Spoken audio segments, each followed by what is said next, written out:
scary about the series thus far is Complexity is arguably the best S&D team right now. I mean, they play... You could definitely make a good case for them. Yeah, they're up there, certainly. Ricky might be the best S&D player. Certainly statistically, he has been. So, has been. So, you're up, back against the walls right now, back against the wall right now if you're CLG. What can they do specifically on infection, search and destroy?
敗は許されない。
キルコンファームド。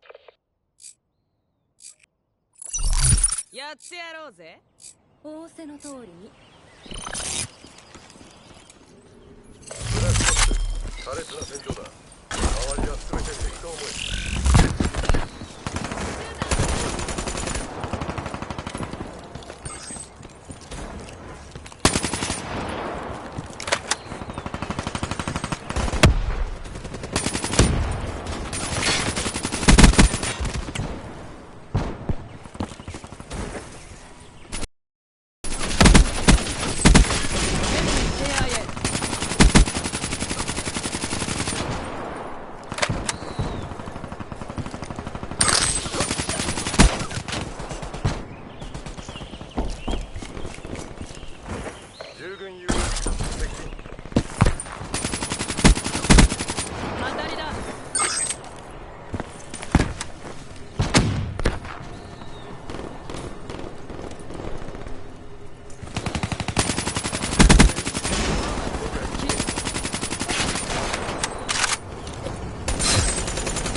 Complexity player being able to put pressure onto the CLG spawns from that position. And, that's something CLG did nearly perfectly. Yeah. On that other side, they got control of AC very early on. They got some easy one-point tosses, and just being able to be that far pushed forward up in the lane, you saw how many one-point tosses they were able to get in after that. Well, that, and they got, I think, a string of maybe two dunks they got as well, which really, really starts to add to it. But let's take a look here at the scoreboard as we wrap up Game 3 here between Complexity and CLG. Let's talk about the side of CLG as they had the big win. Who went big for you? Who stands out? I mean, the one-point tosses, look how many throws they had. Yeah. 8.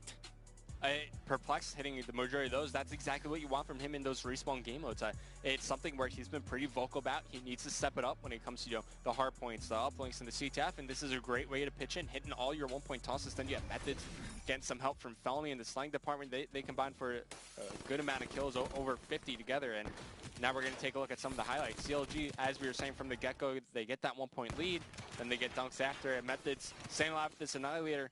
Doesn't make the biggest impact, but it's annoying enough to keep CLG at, pinned back in their base. Forces a heat wave as well. Stays alive after this as he picks up the cone to Ricky. And this is where we're like, somebody dunk it. I thought Perplex was going to use heat wave right here just to secure it, but just unable to get high enough to put it in. That or the one-pointer, but ultimately, it didn't matter. I mean, right after that is when they really started to punish here when they switched to the other side. They went incredibly big, and like you said, controlled AC, got several dunks through. I think they had, total of 3 dunks, was it? And I think... 2 or 3. I think all 3 of them came through in a minute to 90-second span. Really, well, they had one on the first side. Okay, so the 2, then it was 2 on the other side that came through. Back-to-back. Where they... And it wasn't really like many flashy plays, right? No. It was just textbook stuff, as you're saying, very straightforward from CLG as we're moving into the ban and protects for upcoming breach, capture of flag. I think we fully expect to see something like Overdrive go, maybe a camo, as well as, rapid fire, high caliber. MR6 goes as well. Anything crazy you see either of these teams doing here? I mean, sometimes we'll see, blast suppressor bans from Complexity from time to time. We've even seen Dead Silence be banned in CTF just so you don't get those sneak pulls. It's a little rare, but I've seen Complexity do some interesting stuff. I think it's going to be pretty standard, though. Okay. I think Complexity feels they can beat this team. They're frustrated. They're down 2-1, and in my opinion, Complexity should worry about playing their game. I don't think they need to worry about disrupting CLG. Just play your game. You've been doing it all year. You choke some, you get to Game 5, you close it out when it matters, and that's kind of what they're looking at right now. I feel like the one thing working against Complexity is they keep banning out the concussion here. Normally we see Complexity are the ones to protect it and keep some of the tacticals in the game just so they could slow their opponents down and slow the pace of the game a little bit. I think they're allowing CLG to have too much freedom in the way that they want to play the game. Perplex is running out of time for this last ban, by the way. Well, that's kind of what I hate. I hate when you're watching, let's say we're talking about a team like, I don't know, DT, TK, CLG, someone that's been struggling a bit. They don't do anything like they need to. Out of the ordinary. Why wouldn't you protect concussions? Try to slow it down. Protect things like that. I was even thinking ban out perk 1 greed. Sure. Ban out perk 3 greed. Stop playing into the better team's game. I mean, that's what we see teams do so often. You got to mix things up. I know there's a lot of confidence in some of these players, and they think they can hang with anyone, but the fact is, you can't at times, and you need to mix things up. You need to try and put a little variety in the gameplay. Anytime you go like gun on gun against the Optic Gaming, Team Envious, Rise, FaZe, it's not going to work out, man. Yeah, it sure feels good when you get that occasional win playing that style, but the keyword's occasional. It doesn't happen very frequently. You're looking for consistency. Yeah, you need to figure out ways to, I guess, kind of change the game, make it yours, put your impact on it, and that's the thing I guess we haven't seen many teams do outside of teams like H2K. Elevate at times will really kind of make those top teams sort of play their game.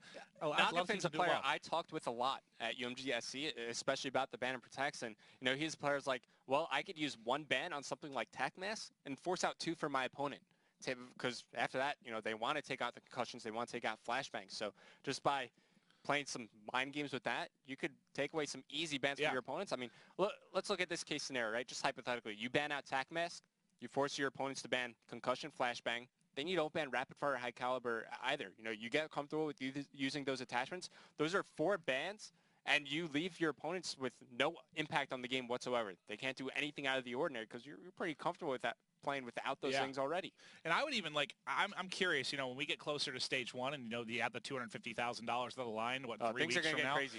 do you have, I would almost have like a set strategy like per map, like, because you can't be too predictable with this stuff, because if they know you're going to try and target like a couple things, it's now that you have that neutral position, you can get to the ban, you can get to the protect in the equal amount of time. But are they going to have just kind of certain maps, certain like I guess string of things they try to do between games to attack stuff, you know? And that's, I'm kind of curious. I've been saying it for a couple of weeks now. I fully expect to see more perk greed bans get banned out going into land. We've seen it a little bit more over the past month or so. We've seen them attacked a little bit here in Europe as well. But I can't wait, man. We're getting closer and closer to April 1st through 3rd, which will be the relegation land final, which will be the bottom 4 pro teams playing against the top 4 challenger teams that come out of the online groups. And then we'll also have the top 8 competing for, again, $250,000. But we are getting ready to hop into Breach CTF. Breach might be my second favorite map in the game. I think it's my favorite CTF behind map. Fringe. And Fringe number 1. I think Breach number 2. This one can be so entertaining. Now, how much does Fringe remind you of like a standoff?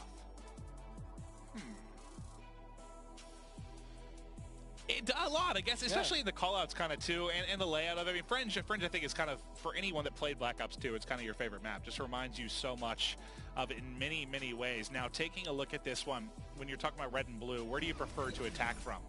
I think on CTF, it's pretty even on both sides. Just kind of the nature of CTF. The way the spawns work, because the flag is so far back at base, when you respawn, aside from, you know, when you get that weird spawn as the other team pushes from red to green, you could force them to spawn closer in Palace. I think that's really the worst spawn you can get. Is it looks like we might get a quick restart of this game. But anyways, as we were talking about Breach, I think for the most part this is a very straightforward 3-lane map. You can't really get too sneaky with the wall runs where you can on a map like Evac. Yeah, there's like so I think some for in CTF, the middle, but not as much as Evac for sure. I think that's because they're kind of the sneaky wall runs are in the kind of the middle of the map, whereas in Evac you can get outside, which makes it a little more dangerous. I think if I were forced to pick, I would prefer attacking from green to red. I feel like on green it's a bit easier to defend your flag. It's a bit more of a wide open area. You could always back up to kind of where like the glass things are in the back of your flag and use the banister to your advantage. It's pretty tough to, you know, run from broken to the flag and get away safely. You always have to worry about like that back AC, then worry about the side railings, whereas on the other side, you know, it's pretty straightforward. Not much cover for the defenders to utilize. You could pick up the flag, you could run it into lab, and then it's like, well, where'd you go? You got 4 seconds to really determine, otherwise you could give a flag. Yeah, and a lot of times the thing I focus the most on is when you get that pull, where those spawns come in. And depending, it's so much dependent on timing, because you know that where you push from. The respawn timers will change throughout these various game modes. They get longer and longer really as we get through our best of 5 for the most part. And on this one, it's such a timing thing, depending on if you get the flag out and they spawn behind you in their base, or they're spawning Palace on you and they're going to be pushing and very easily can overextend. So we'll be watching that one a little bit. Now let's make sure we still have everyone in the lobby, as we're going to just be having a restart here momentarily, guys. Thanks for being patient, as we should be able to get started up. For those just tuning in right now, 2-1 advantage. CLG, they've won both respawns. If they close out their third, they'll take the series. But again, the bane of the existence kind of for CLG has been closing out series. And that's really the case with a lot of the teams in the relegation zone. Yeah, without question. I mean, they've had a lot of opportunities to close out the majority of their matches. They just haven't been able to do so. And when they go to those game 5, it's who is going to clutch up, and Complexity has been the scariest team in that capacity. So CLG fans, you're looking good right now, but you're not out of the woods yet by any stretch of the imagination. Looks like everybody loaded up, ready to hop right back into Game 4 here, as we just had a bit of an issue with that one. Now, CTF, obviously you have players on both sides of this that were top players in Black Ops 2. They have a lot of experience in CTF. Who do you give the edge to, though, in this particular game? I think Complexity. I think they're just a great team for CTF. They like, you know, those slow-paced games, like to slow it down a little bit. And their communication is just great. You know that they're going to be tracking players on the map. They're going to know where they're going to be spawning, when they're going to be spawning up, and you know who's alive, who's dead. I think this is a good game mode for some of these Complexity players, and CTF is my favorite game mode, man. All right, well, here we go. The first kill coming in. Parasite going to be picking up 2 off the rip. I was watching Ricky push through Palace, and he's going to be able to get in for a pull very, very quickly. So he's going to need some cover here from Parasite. They're going to take it top map right now out through Cage.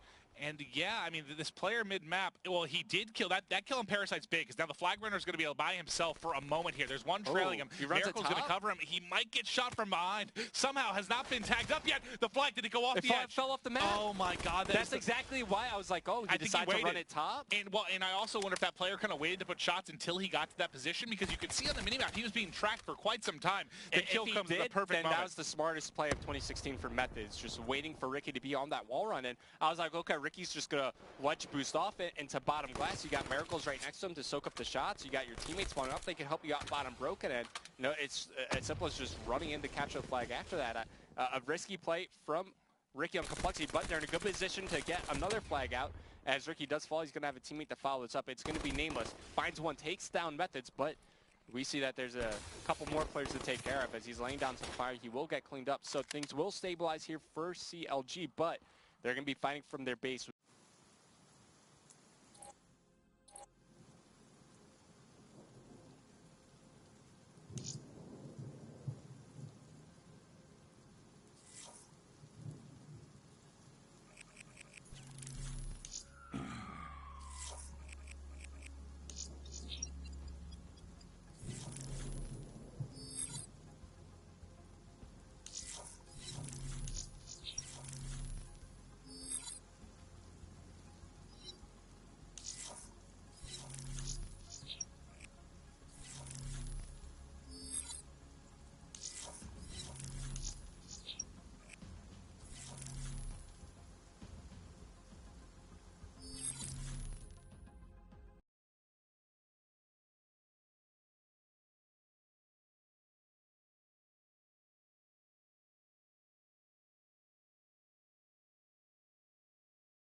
こんな失態は二度と犯さない。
だ。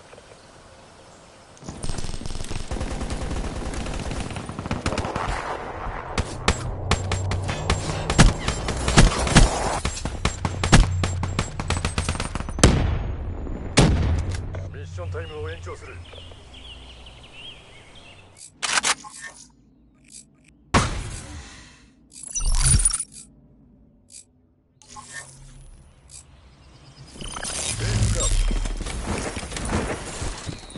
ロボットを敵の空港を撃破。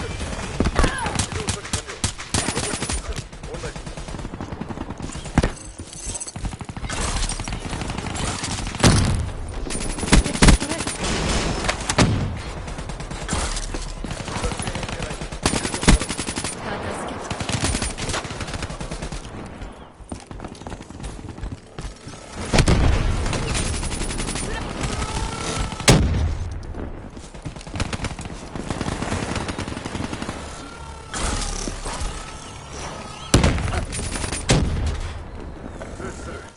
敵 HCXD 確認。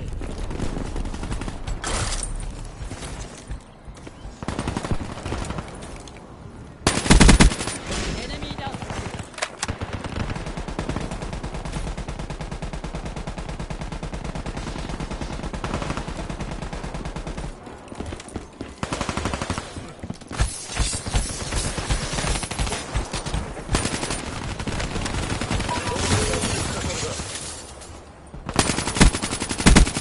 当たりだ。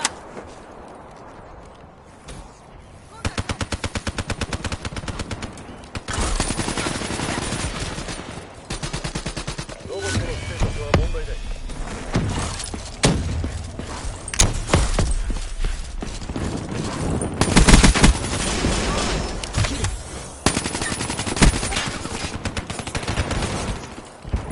ロボットが目標に近づいている。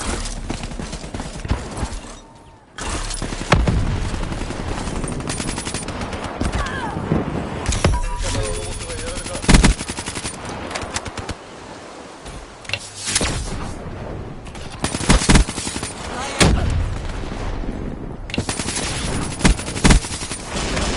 粉砕。移動処理完了。オンライン。片付けた。もう少しでロボットがつく。見事なブロックオフです。次のラウンドに備えろ。プロフェット粉砕。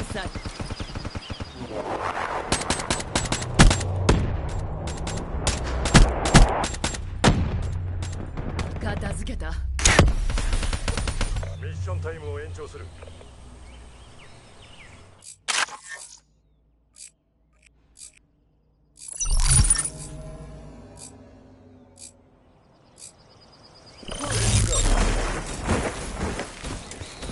ロボットの到達を始める。敵のロボットシステムオンライン。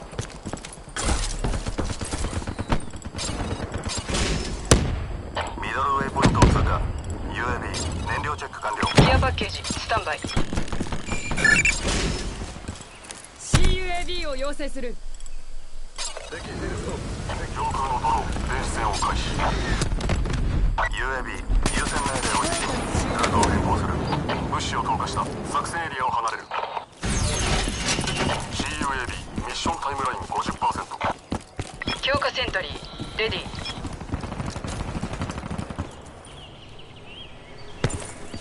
通知。敵強化セントリー発見。カウンター UAB は作戦エリアを離脱する。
全ユニットを殲滅した。 54i は決して屈しない。消し済みになりたいならかかってきな。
この度はコアレッセンスの製品をお選びいただきまして誠にありがとうございます。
アップリンク。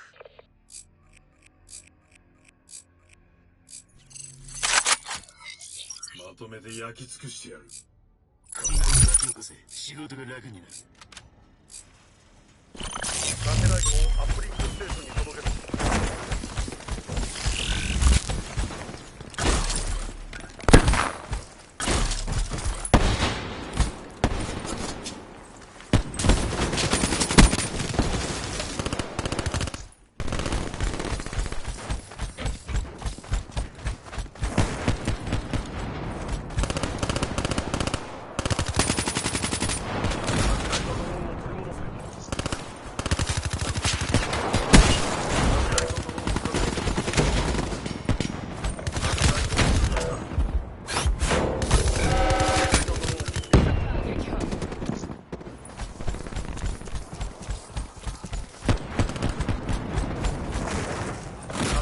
奪還しろ。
アップリンクが完了した。サテライトリセット。敵 UAB 空域に侵入。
Yeah, no, and that's honestly, that's something that I kind of saw with Havoc filling in for Envy as well. That added aggressive SMG to go with TP versus having, you know, kind of 3 slower ARs at times. You know, Slasher not the most aggressive player. You saw that team completely change, and we'll see if we notice that dynamic as well tonight. Looking up, oh God, not going to shoot the Hellstorm. It's going to catch him in his right eye. Yeah, Karma also has the lightning strike. That play kind of reminded me of the Big T Hellstorm back in the day on, on Hijack. Just like, well, there's nothing I could do. I might as well just look death right in the face. Stares it down the barrel. Now, this one's still very, very close. Optic's only been able to pull away by 20 or so points. Haven't been able to really extend the lead past that. We're going to be rotating now over to Bunker. Set up first is going to be DT. Can they hold, though, is the question. Karma's got one behind him. He should be taken out, but now all the pressure going to come from Lot. They've got this top smoke spot. Grenades here. And look how scared they are to go in. They're going to let the you don't know HC what's go on the first. other side. Very, very true. Now it comes, and that just flames to the face. Cinder connecting on one. Diabolic picking up another, and he is toasting everyone trying to push. He transitions back wisely to watch back alley, and I think I see a scythe out for Formal. Yeah, I like how Sender's using this Purifier. He's waiting until he knows he's going to have guaranteed kills. Normally you'll see players just literally just use all their frames as he's fully streaked out. Big plays coming in from Sender as it's going to give DT around a 25-point lead, but Optic Gaming still setting up to break. The HCXD will get called in, and, well, he actually kills himself with it. So not the best usage there as Diabolic's not trying to contest for the rest of this time. That little bit of a delay in calling it out cost him. The player is able to get too close. He's going to kill himself, but they got the time that mattered, right? I mean, by the time the break comes in, there's only 10 to 15 seconds now. It's not going to have much of an impact on the game.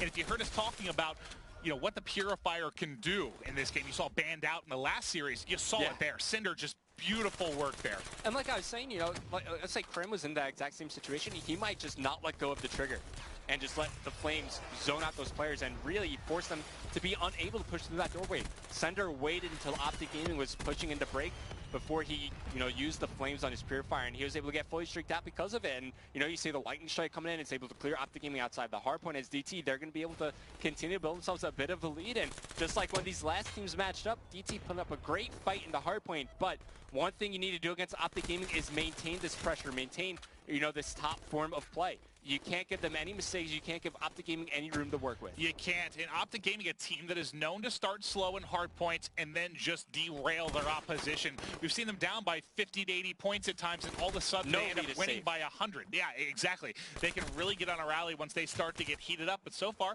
DT doing an all-right job just trying to hold on to this narrow margin.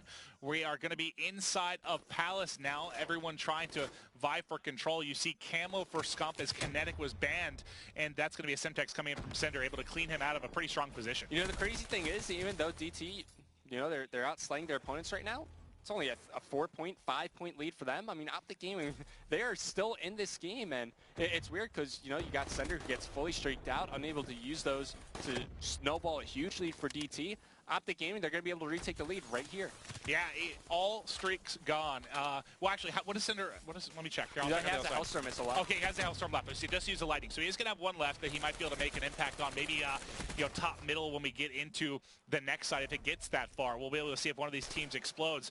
How many times have we seen it really come down to the wire on this particular map? Scump grabbing one. You see Karma coming in as well. They've got a 10-point advantage. Optic now has the lead. Let's see if they can add to this. And, you know, once you wake up the Lions, sometimes they just, you know, they'll completely take control over the final couple minutes.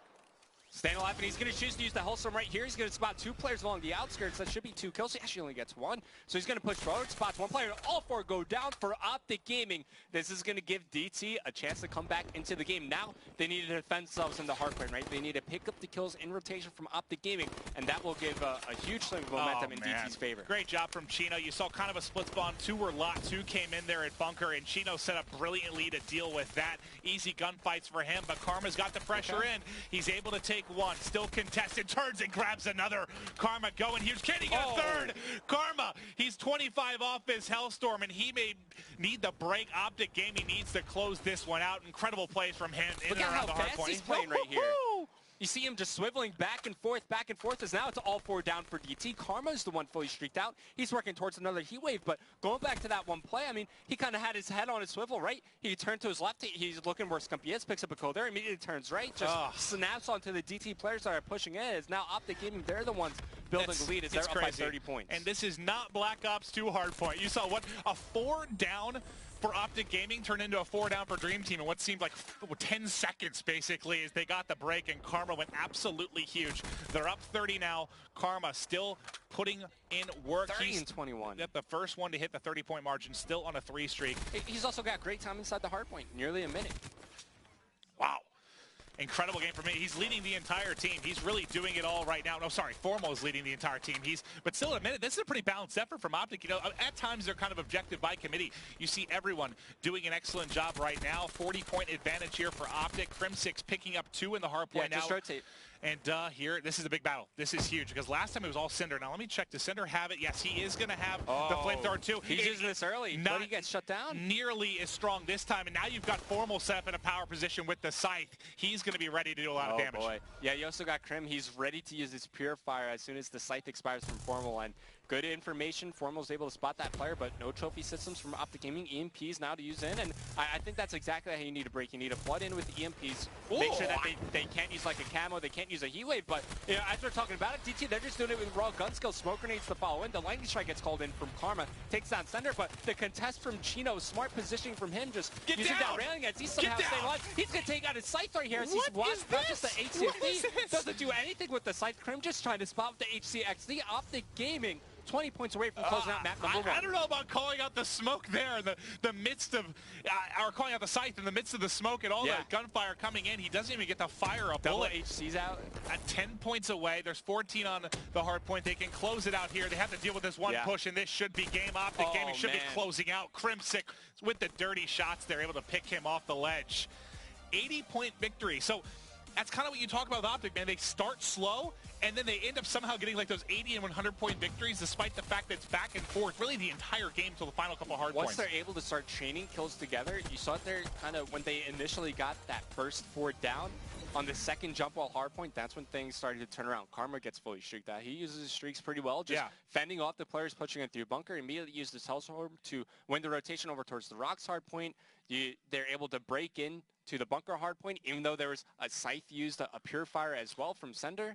Well, you know, it's easy stuff from Optic Gaming. That if Cinder, I guess, played that as perfectly as he did, because I don't think, I mean, he didn't get heat waved. It wasn't a camo player. I think he just was in kind of a rough spot, didn't connect on the shots, and they were able to team fire him. Saw 3 players pushing. Slide in, he snaps with the Purifier, no longer zoning out that doorway. Optic Gaming just trade that kill perfectly. Well, last time he kind of had it pre-fired, it was he, you know, got one. They came at him kind of one by one, able to rack up 1, 2, 3, 4, get fully streaked out. There, they just bully him, take him out, and as soon as he dropped, everything kind of, you know, hell broke loose basically for DT. But let's take a look at the scoreboard now for Game 1 between Optic Gaming and Dream Team. We talked about Karma.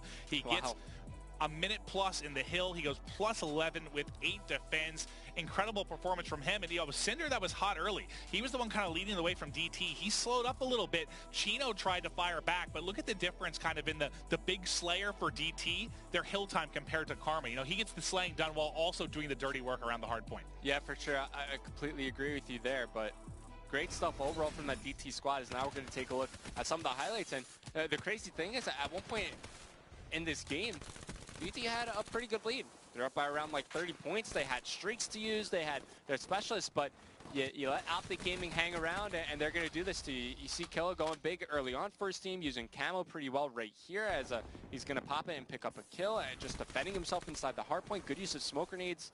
I mean, they won that first bunker hardpoint, but when it came down to solidifying their position, they used their specialist weapons and just weren't able to clear out that Optic Gaming push and slow them down. And eventually, you let Optic Gaming hang around, and they're going to win the map. All right, well, Optic putting the first one in the books. And again, this is kind of the key to victory for me in the first time they played was the fact that DT stole the hard point. So now things a little bit different this time around? Absolutely. So you're looking at, in my opinion, you're not going to take both of the respawns. So if you're going to win this now, in my opinion, it's coming down to Game 5, which is what's scary about that is that has been the hardest thing in the world for Dream Team. And I don't see them.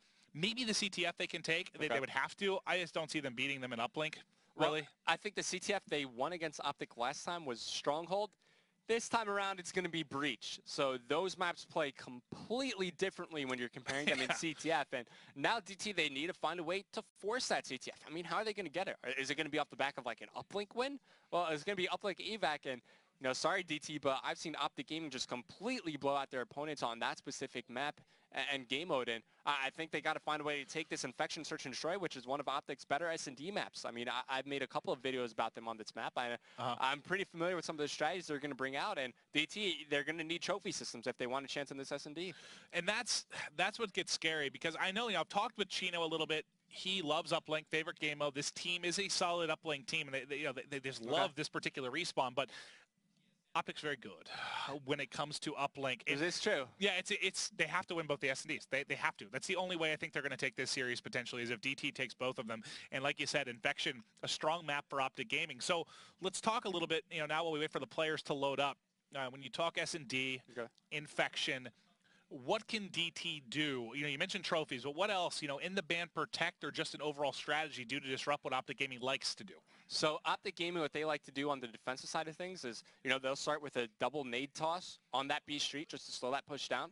So you can ban out frag grenades. You can ban out danger close just to limit the effect of that.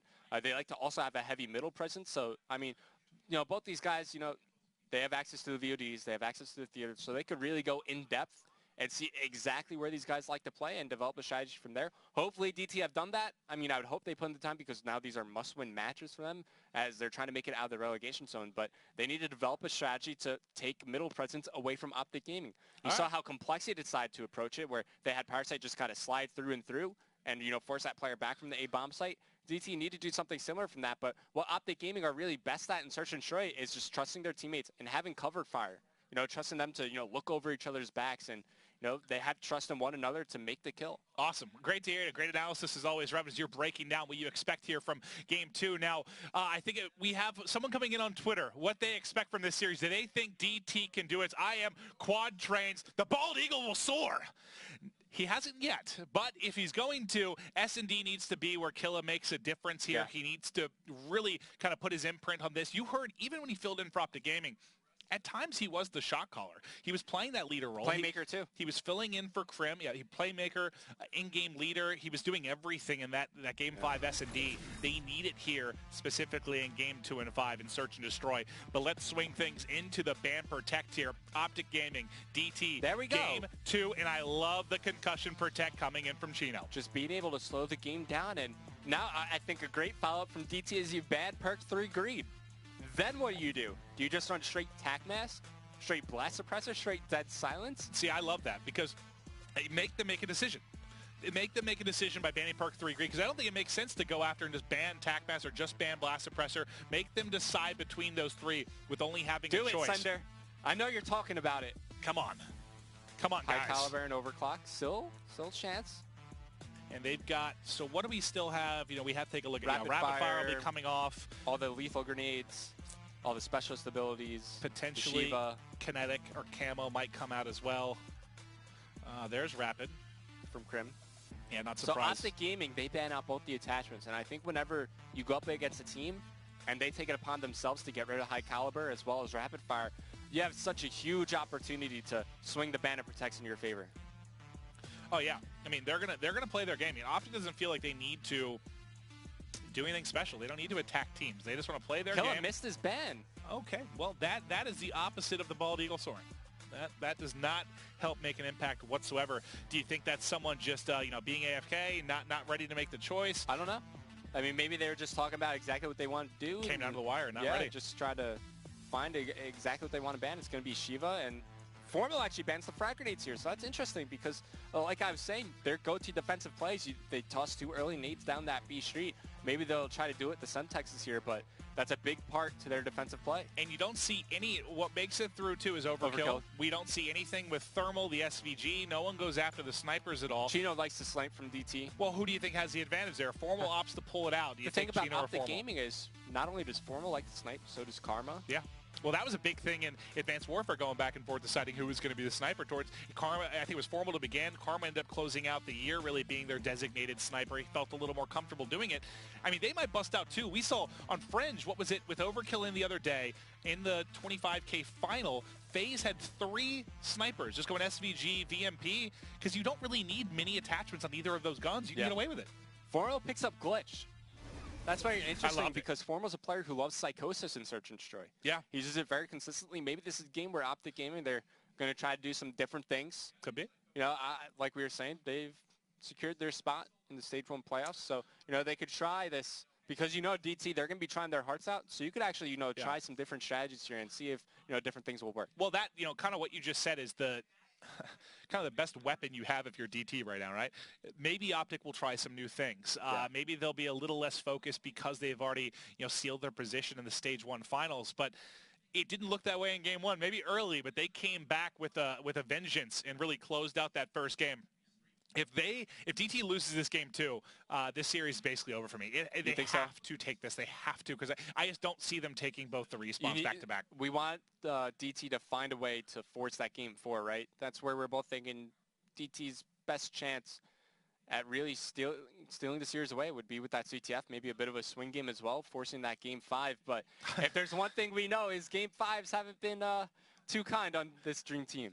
And yeah, this is not the team you want to try to get a victory in a Game 5 against. I mean, it will be hunted, so I guess that's something that might be working a little bit in their favor because, you know, obviously that's one that's, you know, maybe a lesser practice than some of the other maps. Yeah, well, you have Redwood, hunted, you know, maps that aren't, you know, you don't have any other game modes really that you're going to play on those. And, you know, teams at this level don't really scrim S&Ds at all, infrequently if they do. And a lot of these guys probably saving some tactics for Stage 1. You know, April 1st through 3rd, you have the $250,000. Well, DT need to find a way to make it within the top 8. So I think if I'm DT, I pull out all the stops here. Because you need to qualify before you kind of show your strategies. Yeah, I mean, at this point, you just want to get in. You don't have that cushion where you can worry about saving things. You need to pull out all the stops now to try and get in. Waiting on players to load in here. We'll be ready shortly to kick off S&D Infection. DT's, you know, top 8 hopes really just dwindling here. They need a series win. I know this is, I think it was like H2K, DT, and TK. A couple teams had to play like all 3 or 4 top teams to try and get through. I think H2K and DT both in that position where they need to play Optic. That's why it's Rise, so important FaZe. to have a hot start to the league. Yeah. So you don't have to worry about coming down to situations where, we have to win this, otherwise we won't be in the top 8. Yeah, and you just don't feel like you're controlling your own destiny, but they still are. If they win out, they definitely are going to be making it in. I do know Formal's going to have the SVG on one side of things. Chino started with Overkill, but then he switched his class up. Okay. All right, well now. So he does have a sniper class made. Kind of a delayed B push right now. You can see a pretty standard defense from Optic right now. You have one player watching A. I think that's Formal kind of watching middle there with the SVG. Yeah, more of a heavy mid presence from Optic Gaming. That's what you see from them on this map. And just this delayed push. Now, who's going to be all the way at that back rock?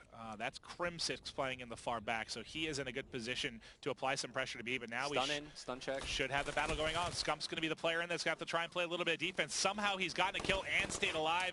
He re-peaks, but will end up dropping Cinder, able to effectively trade that kill. And Cinder takes out Formal there with the sniper as well. They've got a 3 versus 2 advantage. Killa's got the sight. Killa's got the plant. His teammates just need to cover him here, and Cinder in great position to do so. Yeah, this is exactly how you want to set up when you're going for the plant over on that B site. You have one guy on the cliff. He can swivel back and forth between the 2 lanes until that bomb goes down. But Cinder, he's going to peek in. Great line of sight once again. Even though Killa falls, you still have the positional advantage to DT here. Well, 30 seconds on the clock. They're trying to hold this off. Okay, Chino, you got to watch the streets. There we go. It's going to come down to this fight between him and Crim. Crim's going to end up taking a 2-1 advantage. Now Cinder's by himself, and he's going to drop as well. DT gave that round up. Plenty of time for Optic. And you had what? Bomb down, a 3-on-2 advantage, was it, once they got down? Players were watching the B site. The player from top cliff was looking over near the bomb, even though you had a teammate on the railings right here with a clear line of sight onto the bomb. Well, I guess enough time had gone by that he has to be worried about him coming from either side, I suppose, when pushing towards outskirts. But B's the one position he doesn't need to be worried about. Yeah. That's a one spot he has covered of the 3 angles he has to deal with. And Krem, props to him, guns it, wins the gunfight first round. Goes to Optic Gaming. All right, so now it's going to be Optic Gaming on their offensive round. You see 2 trophies. So maybe gearing up for a B push, just stretching off their classes, and they're using double overkill here on Formal and Karma. Oh, Oh, just gonna miss that one, but he might be able to catch him as he pushes steps. I don't know who to watch. Both them missing. One of you guys please hit a snipe. He just puts it away and says, fine, I'll try and get you with the M8. Not gonna be able to connect there, but now it's gonna be Scump pushing into the B site. He's not gonna win it. Chino, Diabolic, picking up kills. Finally, Formal able to connect on one. Can't even get a second. The snap not gonna be on target, and that is a quick round in favor of Optic DT. are feeling pretty confident with their snipers, man. Well, and they're missing their shots. Feeling confident is very different from confidence working. Yeah, for sure. But I think they'll start to heat up though as this one goes on. I mean, look, if they hit those early snipes within 10 seconds, they're up the round. 4-2. Oh yeah, they won the round. But DT, good response from them. They're able to hold on the defensive side of things. Let's see if Chino decides to bring out his sniper rifle here. Sticking with the M8 by the looks of it. It's actually going to be Diabolic with the sniper. So he's not really a player we see snipe too often. Let's see what he's made of here. All right, well, he is going to be watching mid, and oh, that's one you got to hit. He's just floating for you there. Not connecting is Diabolic. We see some sloppy sniping coming out of either side right now. Round 3 playing out pretty slowly here. Now, I'll check on my side, take a look through the defense, see what we've got. So, Formal's still going to be sniping. He's going to be watching kind of outskirts here. The player that's pushed up mid-map applying some pressure with the M8 is going to be Crim6. Okay. He's made enough of a show here to kind of back them up, scare them away from mid-map, and now you see the aggression coming in from DT. They're pushing out or going to try to get control here of the B site. That's Formal, though, connecting with a snipe. Scump's going to be the man pretty much consistently defending that B bomb site, one of the best in the business when it comes to that. Yeah, just playing this tight corner. He's going to spot a couple of DT players, and he's like, guys, help. Help, I need some help. I'm trying to stay alive. Everyone's like, Seth, stay alive, just play your life. But he stayed alive so long that help has started to come. They're trying to converge, but everyone's going to drop the help. Not going to matter. It's Karma now in a 1v3. He connects with one, but Chino going to close it out, and that is back-to-back rounds for Dream Team. Yeah, good stuff from them. Just slow, methodical pushes is what we're seeing from Dream Team so far. Just really playing together, working the trades in their favor, and when you're able to open up with the kill like that onto the B site, you can comfortably get the bomb down. You have control of the B street.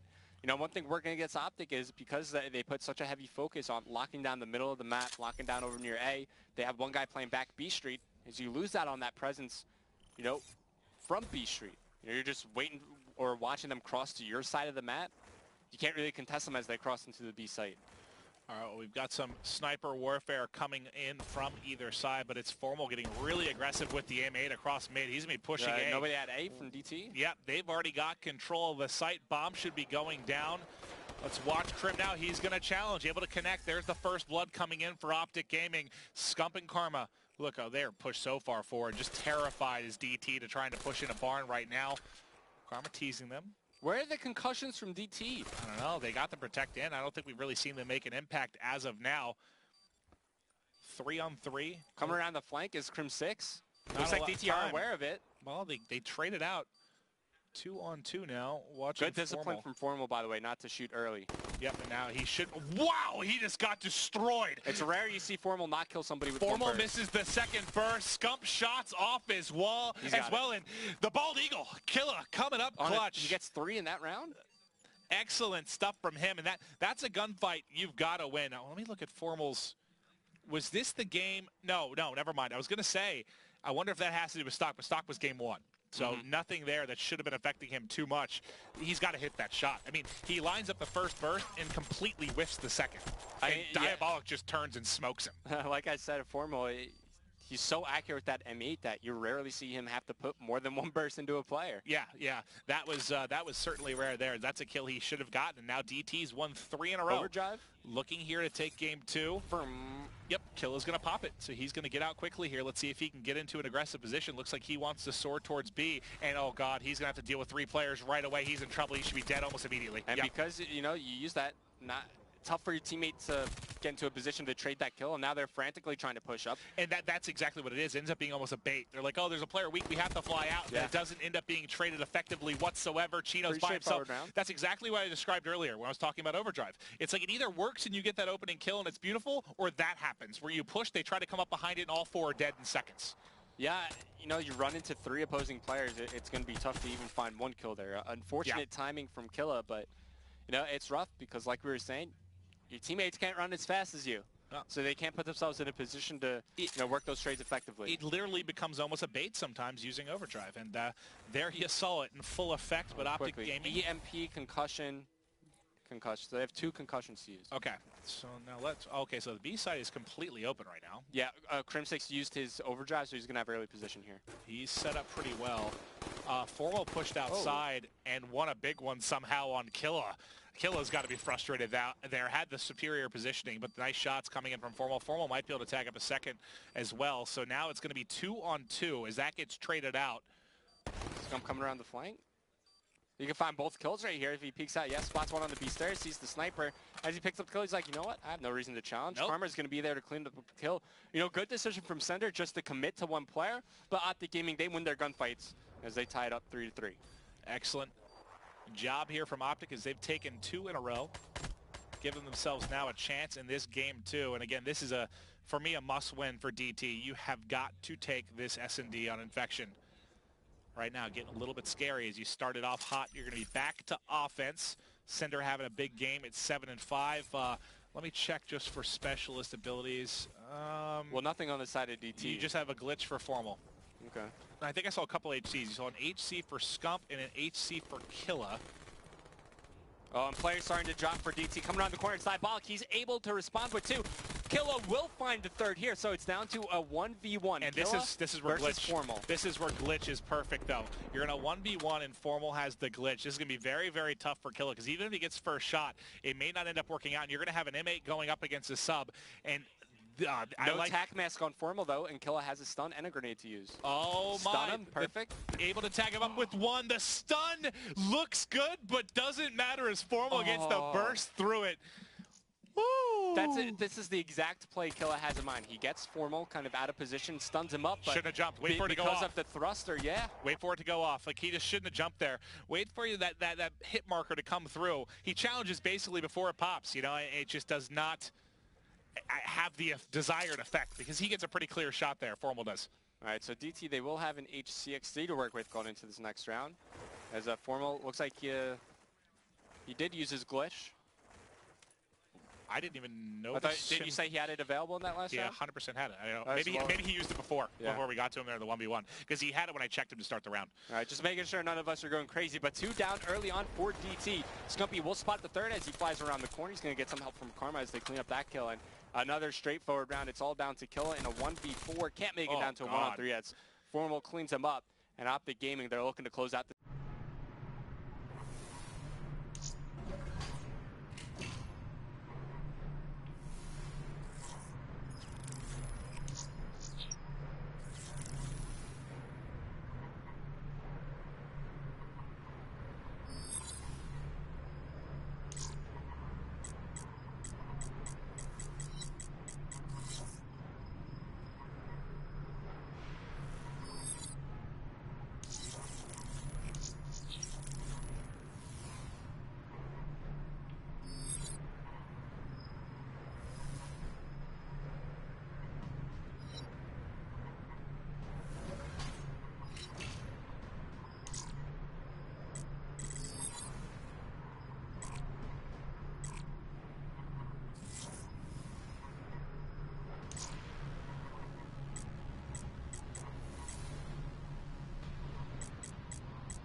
パッケージ空域